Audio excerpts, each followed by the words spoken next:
To One Human Nation with your host, Sandy Batiste. This program will be talking about race and race relations in your community and nationally. Our goal is to be open, honest, and productive.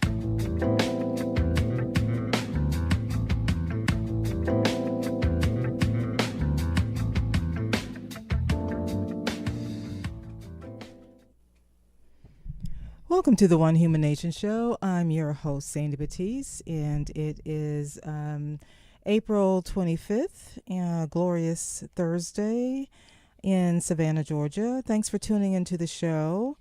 Before we get started, I'd like to remind you that the viewpoints expressed in the following program are not necessarily those of WRUU, its license holder, or its staff. So today's show is going to focus on something that it came across my radar, and it got me to thinking about what's different in this situation that happened with Japanese Americans and being placed in internment camps, and how the government responded compared to slavery, because there is still this resistance to think that we don't have an issue with racism in this country. So I thought it would be interesting to take a look at and learn more about what happened during World War II. And I found a really good clip on YouTube, and it's from Red Fox of Mystery, published December 10th, 2012. And it kind of sets the mode for where the country was and how it impacted the steps that they took and the justifications made. And then there's also a clip that I want to hopefully share with you from a TED clip from an actual survivor of the internment camp. I think when he went there, he was like 5 years old, and his name is Mas Hashimoto. And so I think it's really good in order for us to really get a grip on where we need to be with reconciliation and healing. We really have to take a close look at the history of this country, no matter how painful it is. So I want to make sure I cue in the right one here, because there's two different ones, but I think I've got the right one. So let's just take a listen.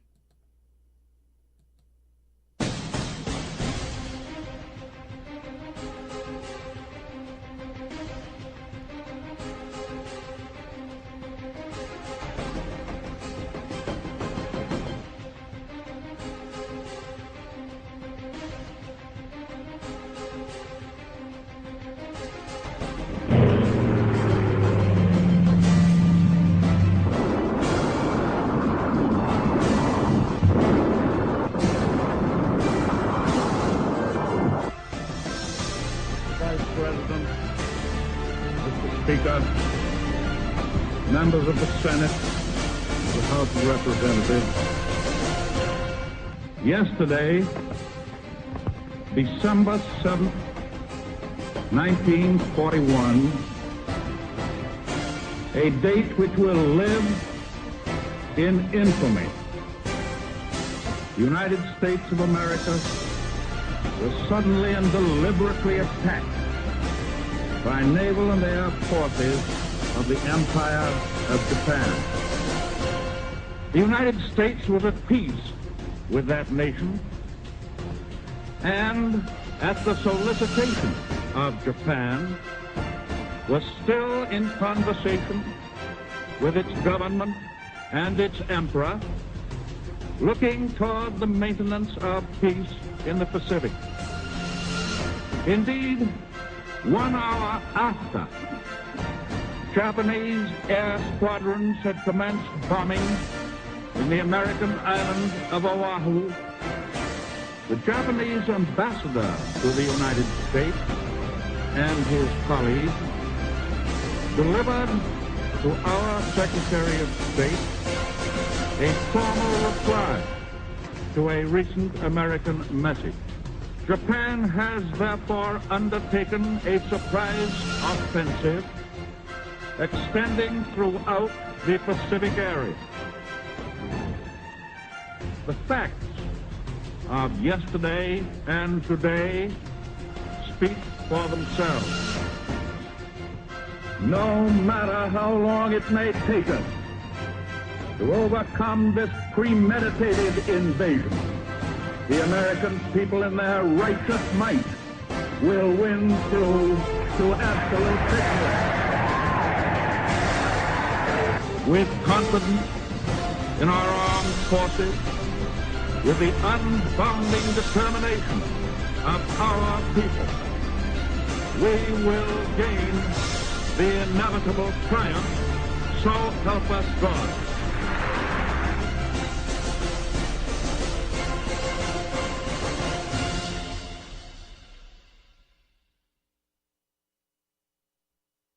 Good afternoon and welcome back to our show. We're continuing on explaining about racialized bodies, and specifically today's program will be focused on Japanese American internment during World War II. I'm your host, Angel Corona, and let's actually start this topic off with a scenario of sorts. Imagine you're waking up. Whenever it is you wake up, whether it's 6:30 a.m. or much later at 8:30 a.m. And as you're going about your day, getting dressed, you turn on the TV, and all of a sudden, you see that there is an emergency broadcast from the military sources of wherever you're living. And it has just been announced that the President has officially issued an executive order in which any and all college students have to report to an internment camp. How would you react? Could you do anything about it? And how would this affect the way you would view your future? This was a scenario that a lot of Japanese Americans were faced during World War II. And many of these families that were forced to relocate to internment camps, which were in all actuality the same as concentration camps as that of Nazi Germany, many of the people, including elderly and children, would be affected adversely by such internment. And yet, it's not surprising that World War II would lead to this, especially in California where this anti-Asian sentiments were so high. In fact, it didn't start with World War II. Before we move on to actually talking about this very important topic, we're actually going to start discussing the background history, because it is important to understand what the history is in order to understand why. The most important question that we can answer with this program today is why. Why would the United States, especially Franklin Delano Roosevelt, order such a racialized executive order, specifically aimed at the Japanese Americans, even though the executive order doesn't name them? But it was clear by the intention of his presidency, as well as the military advisors, that that is who they were going after. Most of this opposition to Asian Americans started in the 1800s, especially against the discrimination of Chinese immigrants in the West Coast. Most of this can be shown by the Chinese Exclusion Act of 1882, which basically forbade Chinese Americans from actually owning land in California.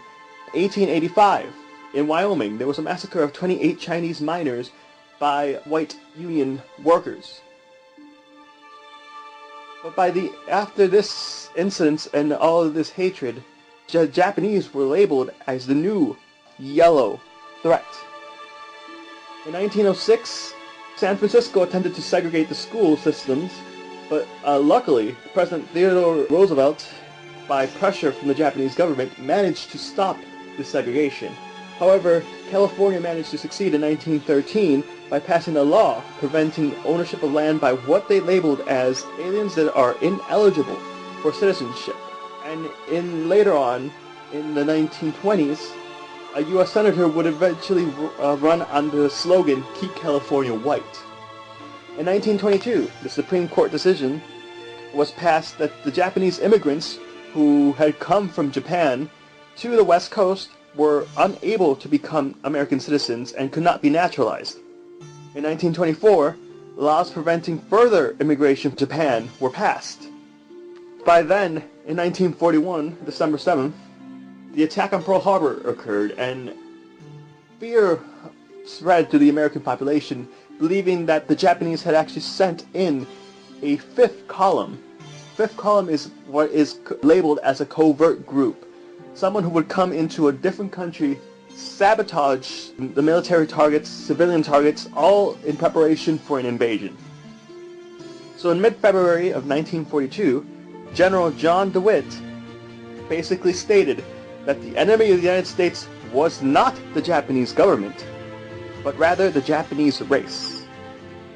He stated that along vital Pacific coast, over 112,000 potential enemies of Japanese extraction are at large.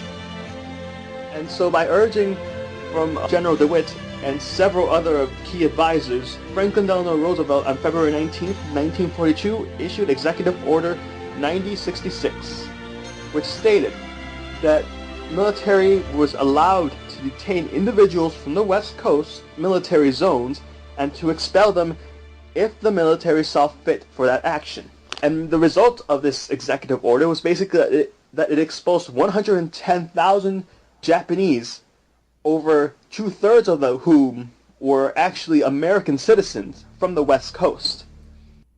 If you just tuned in, you're listening to the One Human Nation show. I'm Sandy Batiste, the host, and we're taking a closer look at the history of the internment of Japanese Americans, if you're just tuning in. So we're going to continue to listen. We've already gotten some of the background information. So let's continue to listen, because I find it fascinating to compare and take a look at what happened to Japanese Americans compared to the conversations we have about slavery and the justification for it and the continued systemic problems that we have in our institutions today because of it. So let's continue to listen to this particular clip about the Japanese internment and how it was connected to their race and racism. These 110,000 Japanese Americans were sent to makeshift assembly centers. From there, they were shipped off to relocation camps that were hastily built in mountainous or desert territories. And it was basically inhospitable land. And many elderly and children would either be adversely affected, and especially the elderly, many would die from being unable to support the drastic shift in climate. In autumn of 1942, after mounting pressure from various groups that were opposed to this internment, basically the authority that was in charge of these internment camps allowed Japanese to take a citizenship test to prove their loyalty, and if they passed that test, they would be allowed to leave the internment camps. And it is just amazing that it took until the 1980s for the United States and the United States government to recognize that they made an error in World War II in issuing Executive Order 9066. And it wasn't until basically later on during the Clinton administration in the 90s in which a U.S. president would officially apologize to the descendants of the Japanese Americans that were interned and apologize on behalf of the United States government. And to think that this could occur in a nation that basically promotes freedom for its citizens, it's quite mind-boggling to consider. So I'm going to pause here and just add an additional fact. Doing my research into this, it was actually in 1988 that President Reagan signed the Civil Liberties Act to compensate more than 100,000 people of Japanese descent who were incarcerated in internment camps during World War II.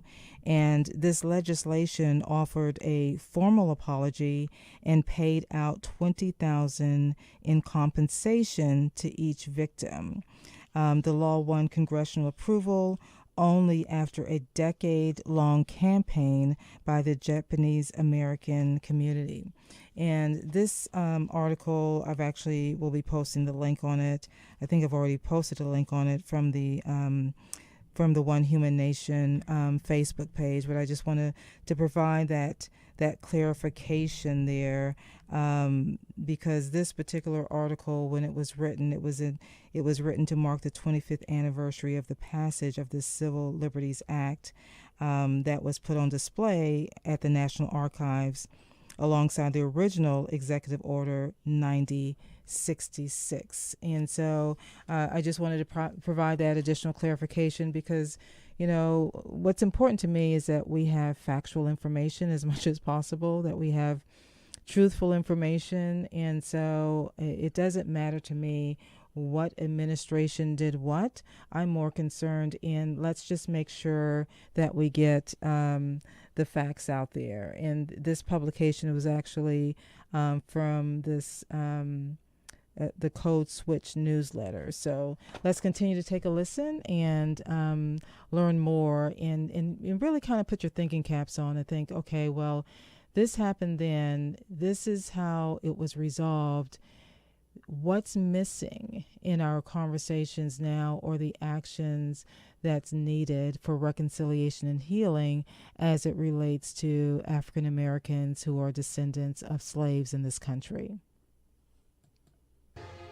But the effects of this internment can be pretty much seen up to the modern age today. Before we actually start talking about the effects that this had on the Japanese Americans, we need to basically determine and define what we mean by culture. If by culture do we mean basically the values and shared point of views of a community, then that could be a definition of culture. It could be traditions, stories. The point is that the definition of culture is very subjective to what you're trying to accomplish.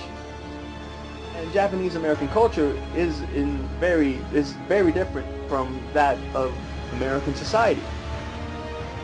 And the interesting thing to note about the changes in the culture of the Japanese Americans is actually based on just generations of those that were interned.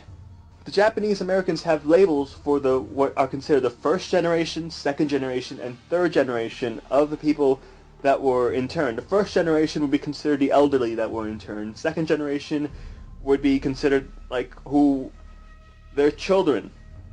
Maybe not in the sense that they're very young, but rather that they already have families. And the third generation would be those that were children that probably were not as affected or were either born after the internment and after World War II. And so the first generation are called Isai, second generation are called Nisai, and the second generation is called the Sansai. Now the Nisai, the effects on the Nisai are very interesting to actually understand. After the internment, many of the Nisai Japanese Americans would actually reject their culture. And this is very interesting. They would rather become more Americanized, abandon their Japanese values, abandon whatever held them as Japanese, and try to pass themselves off as Americans. And the question is why? Why would someone so adamantly object to being called Japanese and would rather just be called American? By understanding this, we might be able to understand how the internment actually affected them, and it is precisely based on the Japanese culture. Japanese culture is very strong on respect and what is known as face value, as the value of basically being represented. Many Japanese Americans, including those that were interned, felt very ashamed to be interned because of their culture, because they were Japanese. To them, being labeled as Japanese is an insult. It is an insult because it was their attachment to their culture that forced them to become interned. It allowed the military to say, "Ha, we knew it, you're Japanese, therefore you're a fifth column member and you must be interned because you are a danger to the United States." And so many of these Nisai Japanese Americans would raise their children without having them learn anything about their culture, not telling them where they came from Japan, not telling them anything about their language, not teaching them Japanese, basically forcing them to embrace who they were as Americans, not as Japanese, but as Americans. And many of these Nisai members would refuse to talk about what happened during the internment camps. They would They viewed this as a very shameful event, and because of that, it was unspeakable. If you asked a question about their internment, they would refuse to answer, because to them that is a shameful event in their past and should be ignored. They were very much more focused on becoming accepted by the American society that had shunned them. And so, based on this trend, one would expect that the Sansai, the third generation of Japanese Americans that were interned, would in fact be more like their parents, the Nisai, and not really care about their culture, and yet that is not the case. Many of the Sansai, Japanese Americans, would actually begin what was called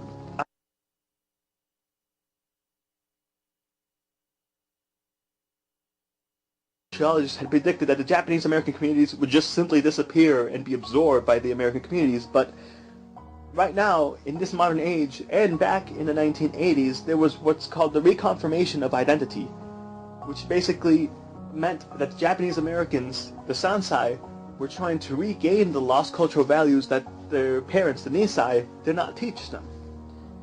And this was partly due by the recognition of the United States government in admitting that there was huge and a gross misconduct on behalf of the Franklin Delano Roosevelt administration in allowing this internment. And it would be by November 1989 in which the United States government would actually offer any compensation to these to the descendants of the internment. I guess the point that I'm trying to get across with this is that culture is not really defined as what is really taught to you. Culture is what you really identify with. The Sansai were very interested in their own culture, as any person would be interested in something that is not taught to you. And when these Sansai, as the children, asked their parents about their culture, they were angered that the parents would never answer them or refuse to answer them. The unexpected consequence of this is that the Sansai grew so curious about their own culture that they started to learn more about what it meant to be Japanese. And especially after World War II, many of these Sansai felt very stigmatized by society, especially during the anniversary of the attack on Pearl Harbor.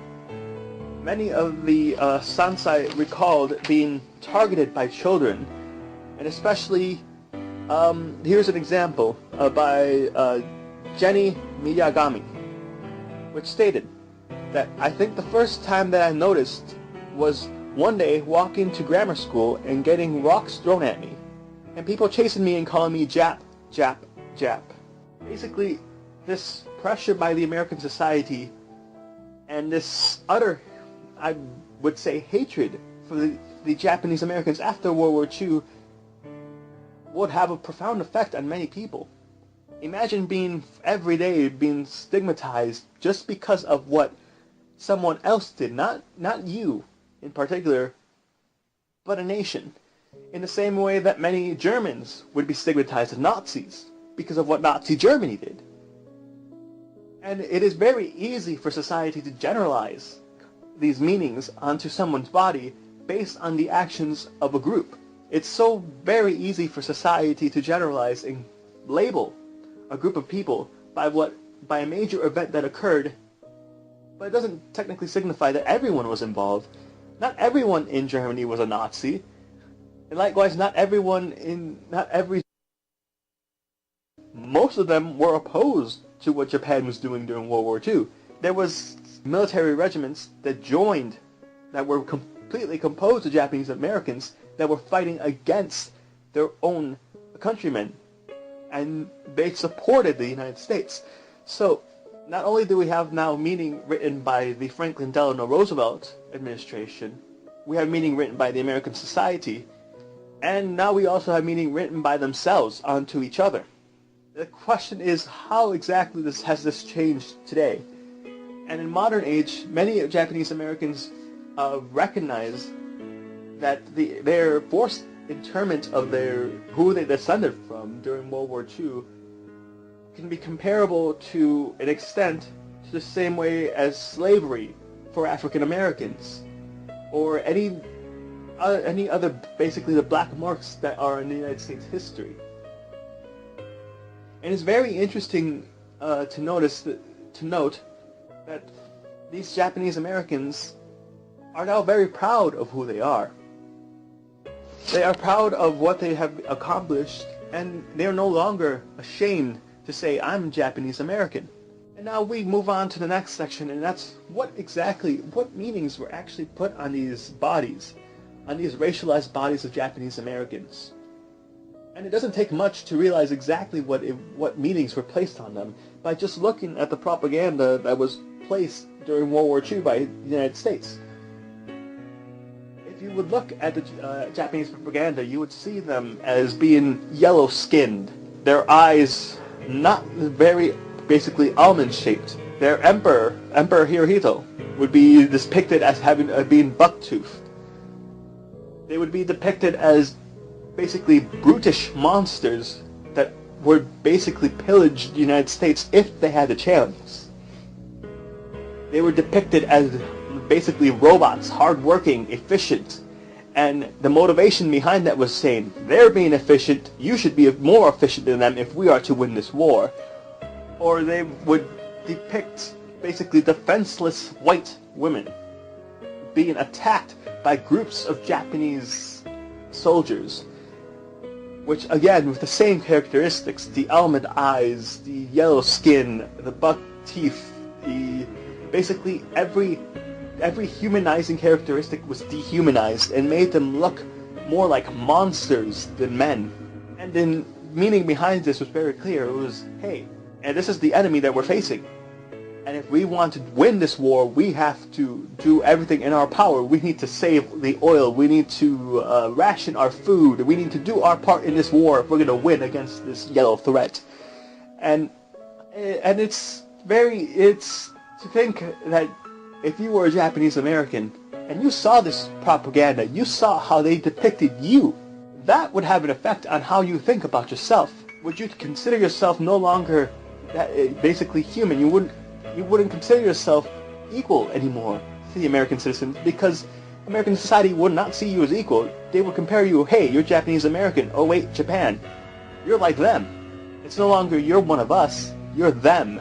And this meaning, it is really shocking to me to be able to see how racialized this propaganda was, and to see these depictions, and that people would actually start to create even more propaganda, basically listing on what characteristics you should look for to identify a Japanese person.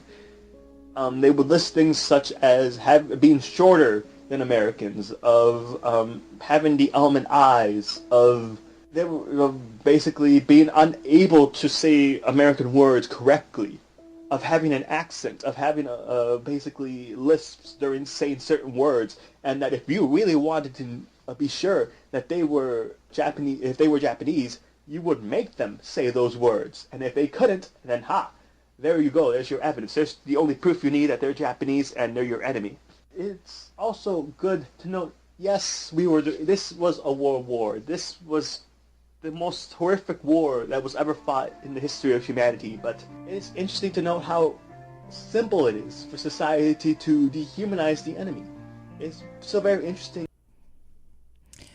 If you're just tuning in, you're listening to the One Human Nation show, and we're taking a closer look at, the internment of Japanese Americans and the similarities to slavery. And there's a couple of things that was stated here that really resonates, I think, in the African American community from the studies in the books that I've read. And it resonates about, feeling the lack of respect. And the difference, I think one of the main differences, there was a culture that Japanese Americans could, even though there was a generation that didn't want to talk about it, that they could recreate in many ways. They could, there was a language, there was a culture. And for many African Americans that were descendants of slaves, it was intentional to erase any humanity out of a specific group of people that because of the color of their skin and because of the racism and because of the stereotypes and how that's continued to roll over and how that's impacting us as a nation today and really preventing us from becoming one human nation. So it's time for us to take a break to listen to a couple of announcements, but we're going to be back on this topic in a few minutes. So hopefully you stay tuned, and if you're driving, realizing you can't take notes, but realize I do upload the shows.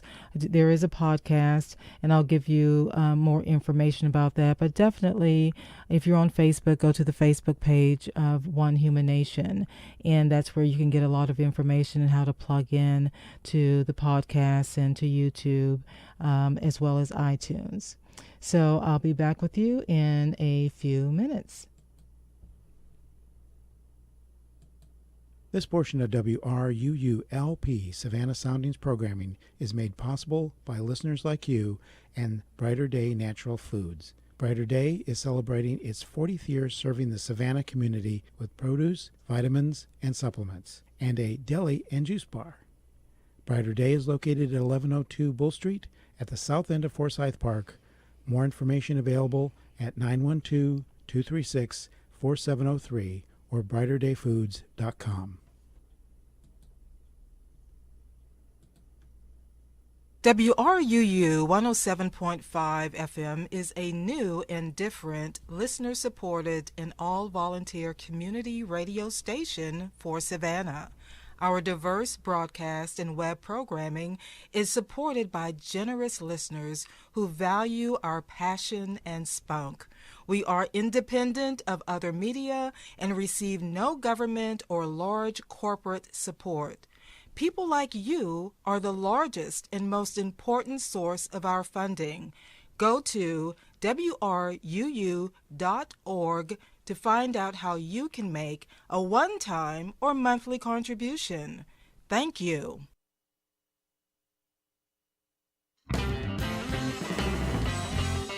It's time once again for WRUU's biggest party of the year. Get ready for Tunes and Brews on April 27th from 6 to 10 p.m. at Southbound Brewing. We've got another great lineup of tunes this year, with Stress Fractures from Charlotte and Kyle from Atlanta. You don't want to miss this concert. Savannah's very own Velour and Kuna Bear round out the music portion of the evening. We'll also be raffling some visual art and selling some sizzling food. The brews portion of the evening comes from your locally made specialty brewer, Southbound, with up to 20 beers and house-made sodas on tap. Tickets will be available at the door. There's also more information about tickets at WRUU.org. All of this supports your community radio station. So join us for Tunes and Brews on April 27th from 6 to 10 p.m. at Southbound Brewing on Lathrop Avenue. It's how community radio gets down. This is WRUULP, Savannah, Georgia, 107.5 FM, WRUU.org.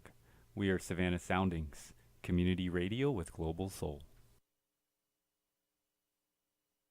If you just tuned in, you're listening to the One Human Nation show. So we're going to pick up on this topic that we're taking a closer look at in the Japanese internment that was horrific, that occurred because of World War II and the fear that was being generated, and in the similarities to how that impacts future generations. So let's continue to listen to how the racism played a huge impact in looking at Japanese Americans as the other.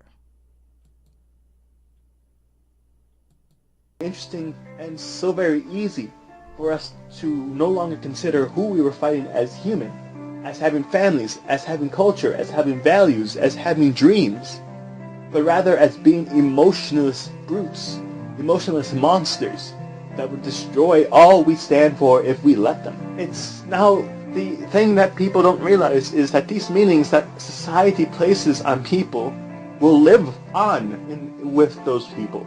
If you're constantly being called out for being Japanese, if you're made fun of because you can't pronounce certain words in English, if you're being called out just because you look different, that will affect the way you perceive yourself.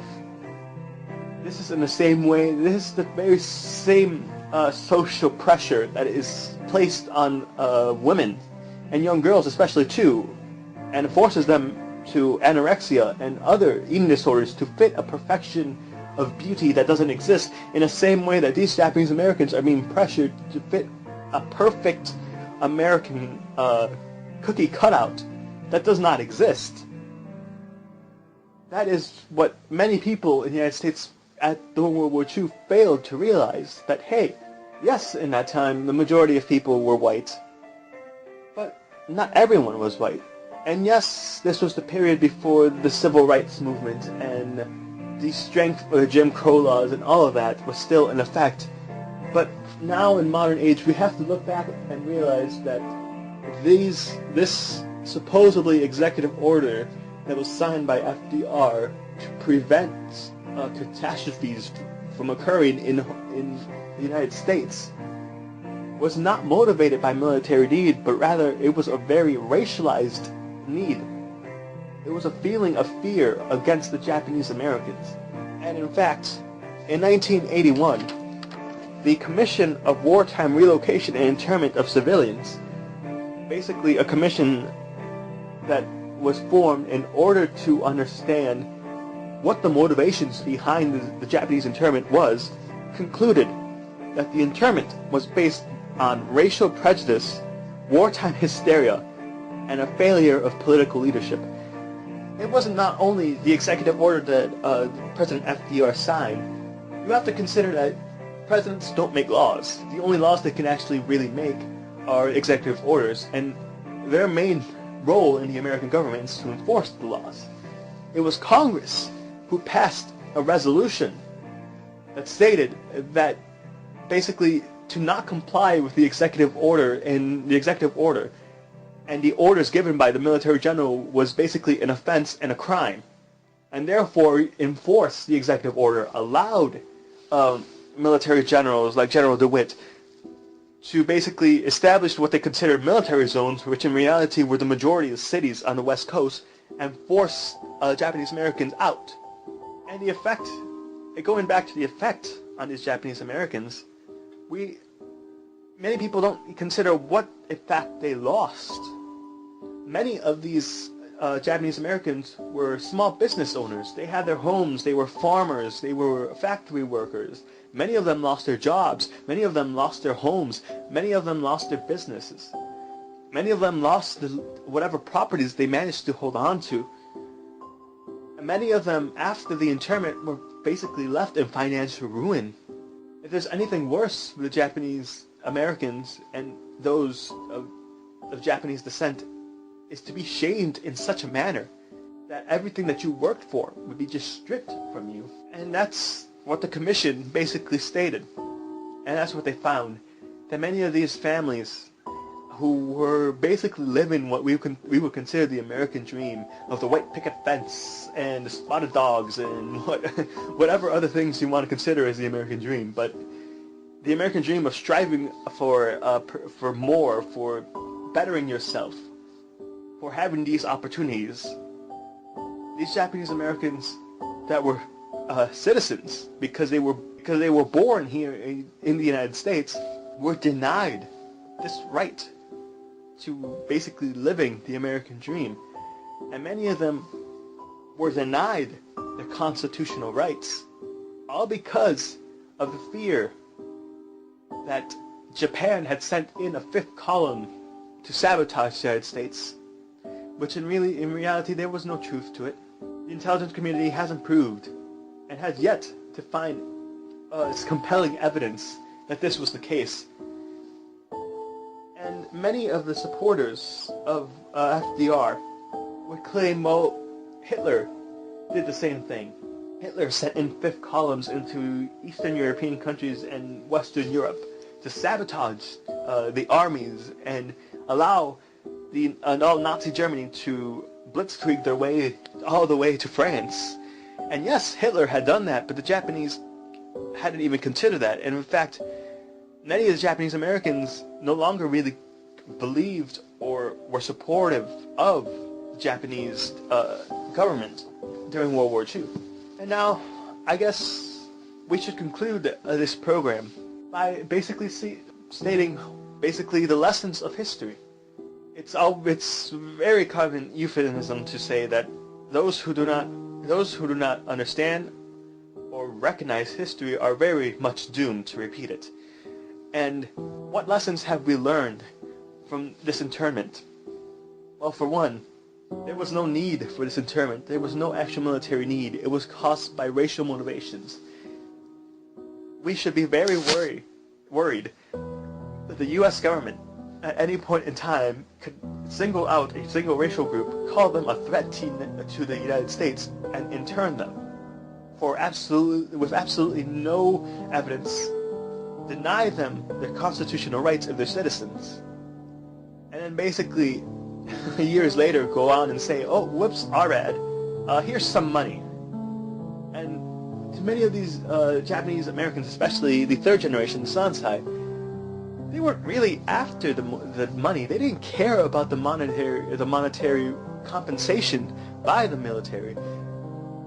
All they wanted was a simple apology from the United States government recognizing that they did wrong.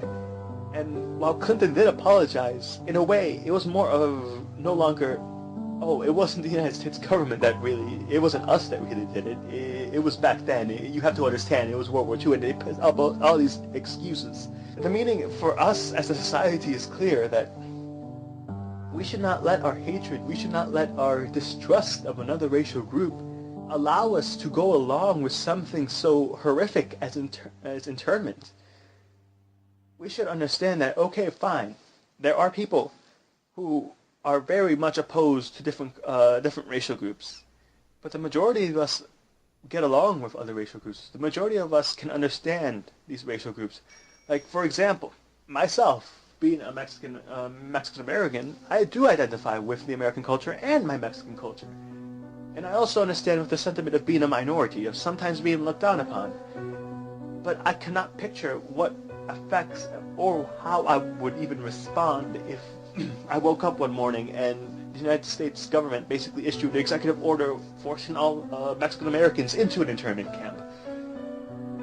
Or how much that would affect my life. Basically, all those years that you would spend in the internment camp are gone. Your reputation is pretty much torn apart.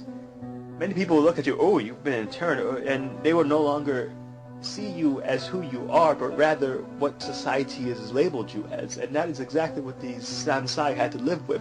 It was no longer about who they in fact were, but it was about what their culture had done. It was what the Japanese government had done.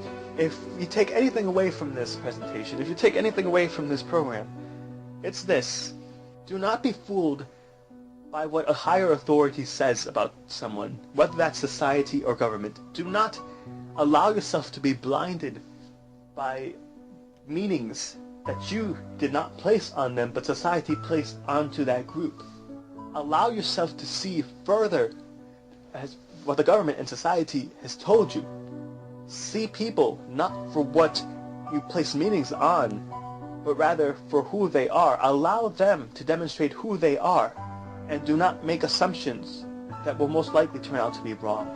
And as we conclude this program, it is, at least to me, very interesting to note that during this internment there were various people and various groups and organizations that actually fought against this internment. So rather than to make you leave this program thinking that, oh, all of America, all of the United States were basically together in trying to intern these Americans. No. In fact, at the University of Washington, many of the students opposed the relocation and supported the Japanese Americans, many of them demanding that the executive order be returned and be rescinded. For example, there was a student by the name of Jack Sleedy who denounced the prejudice against African Americans and Japanese Americans in wartime. If segregation of our citizenry by racial groups persists, democracy is doomed. there was many religious groups. For example, Reverend Emily Andrews, he not only preached to those interned Japanese Americans, giving them hope, giving them faith to allow them to survive this internment, but he also would personally give goods to these internees, help them, and drive basically thousands of miles to and from the internment camps to help these Japanese Americans. And he would do everything in his power to help them find opportunities to leave that camp. That is what we should understand about culture and about society. Culture and society are not monolithic. They're a composite of groups. And just because the majority of a group does something does not mean that everyone supports it. And if we are to walk away from this program and apply this to the real life situation, the next time you see on the media a news story about a culture, a society, a nation portrayed in such a negative light, reconsider the way that the meaning is being placed on them and actually consider the fact that, hey, not all of them are like that. Not everyone is like that. Not everyone thinks like that in the same way that not everyone in the United States thinks the same way that the society thinks. And so if you just tuned in, you're listening to the One Human Nation show. So we're taking a closer look at the Japanese internment and how that compares to what's going on today. And I think the person presenting this information, one of the things that struck me was that we still have to deal with our own unconscious bias.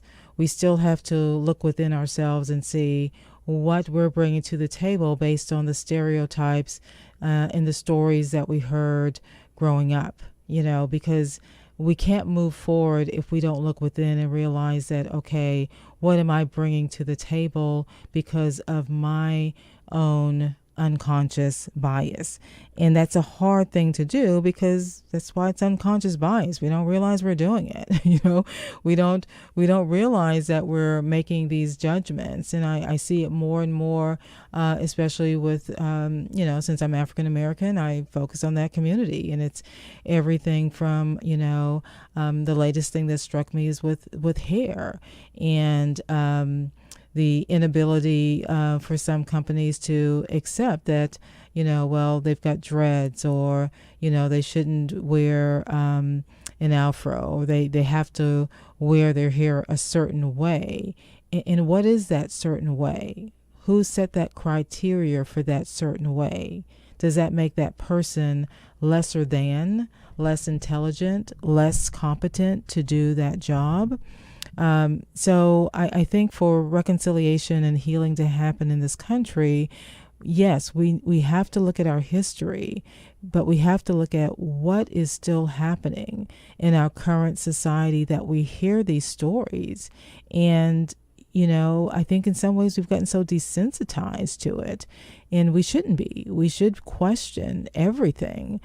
Because it's there is evidence that, as a society, as a group of people, as Americans, we've been manipulated and lied to, and intentionally there's been a divide created to keep that divisiveness going because it benefits a certain percentage of those that have the power. And it's very interesting to see that dynamics play out. And I'm even seeing that dynamics play out in the local politics with it being an election year.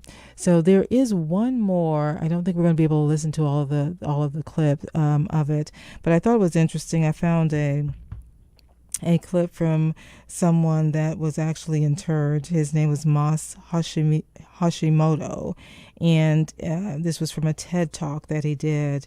And so let's see how much of this that we'll be able to listen to today before we have to really close it up, because we're close to ending time for the show. So let's see if I can get this moving along.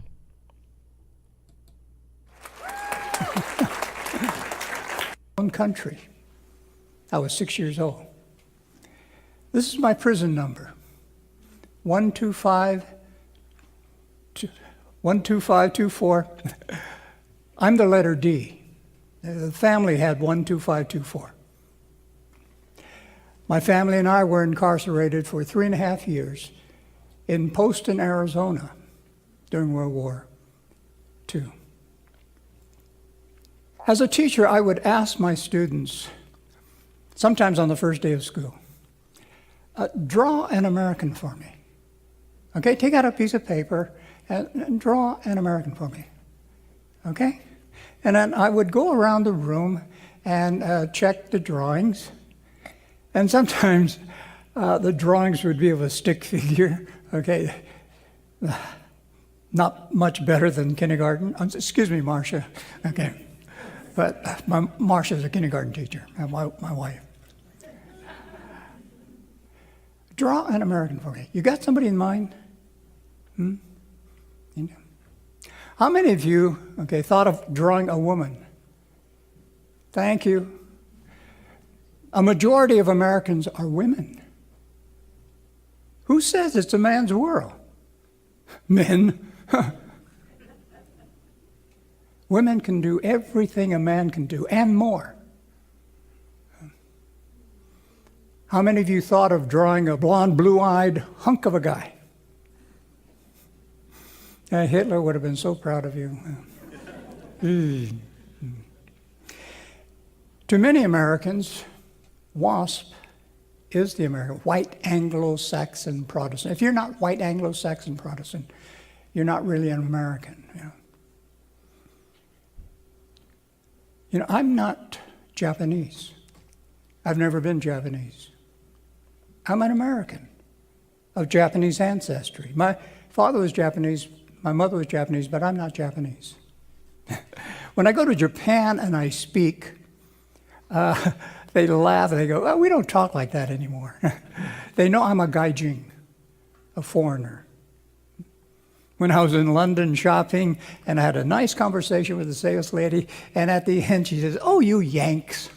She's looking at me, and I'm a Yank.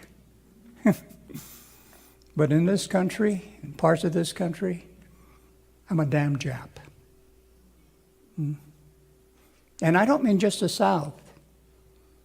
There are parts of Idaho, Montana, and North Dakota and such. It's kind of dangerous for me to travel. Racism still prevails in this country. After 9/11, the attack on the Twin Towers in New York, there was talk about rounding up all the Arabs and Muslim Americans in this country and incarcerating them in concentration camps. Now, to his credit, George W. Bush, the president, he called the cabinet meeting and he told his cabinet members, we're not going to do to the Arab and Muslim Americans in this country what we did to Norm Mineta and his family. And all talk about rounding up Arab and Muslims stopped. If you just tuned in, you're listening to the One Human Nation show. We're taking a closer look at the Japanese internment, and this is a fascinating talk that Mr. Hashimoto gave. This was actually dated February 2018, and you can, kind of scroll through YouTube to pick this up. But we're, at the end of our show for today, so I just kind of want to give you some reminders that if you have information that you want to get to me, if you have an interest in a particular topic that relates to race and racism in this country, or if you would like to share your story on the One Human Nation show, email me at onehumannation@gmail.com. It's really time for me to turn over the studio to Mr. Troy Stoner with Sound Limits.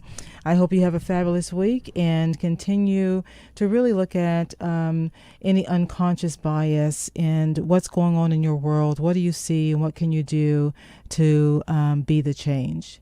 Thanks for listening to the One Human Nation show.